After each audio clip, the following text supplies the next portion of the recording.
In kidney cancer, there have been a number of trials that have been done that will be presented at ASCO this year that have looked at checkpoint inhibition in a variety of settings. Probably the most prominent data was a dose-finding study of single-agent NuvolaMap. So this is a PD-1 inhibitor made by BMS. It's been one of the lead compounds in kidney and other cancers.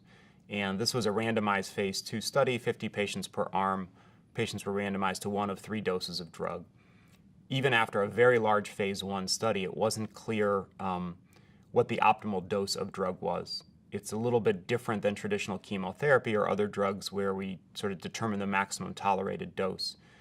In this case, it wasn't clear necessarily that activity depended on dose. And so there needed to be some more work done in specific diseases. So the data will be presented showing really a fairly modest progression-free survival. These were largely refractory patients, and some of them very refractory. So a fairly modest progression-free survival, but some intriguing overall survival. Now it's hard to, you don't want to overinterpret overall survival in a small trial like this, but it does make sense that an immunotherapy may not affect tumors right away. Patients sometimes can get worse before they get better. So the progression-free survival may not be the best measure of activity for these drugs. So that data will be interesting and I think generate some discussion. The other preliminary kidney cancer data presented will be the combination studies. So largely these are NuvolaMap plus TKI. So there was a cohort of NuvolaMap plus sunitinib and a cohort of NuvolaMap plus pazopanib, the 2 most prominent TKIs used in the frontline setting in kidney cancer. And they'll be, I think, generating some discussion around toxicity. The NuvolaMap plus pazopanib was not able to be taken to higher doses because of liver function abnormalities, which is a prominent side effect of pazopanib, certainly a concerning side effect. But the activity of both of those in both of those arms was really quite impressive.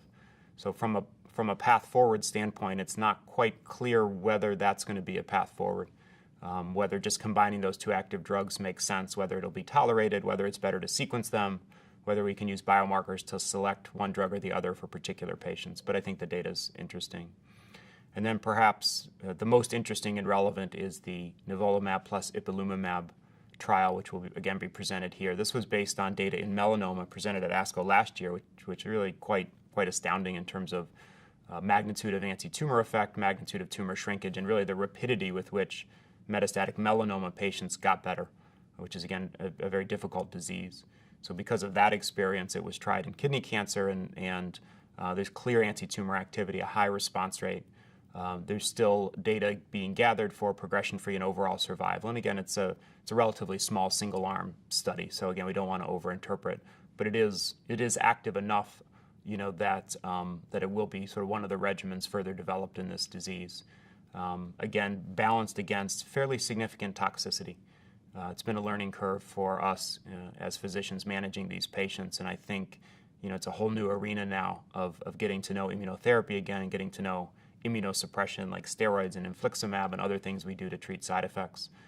But those are some of the prominent studies being presented.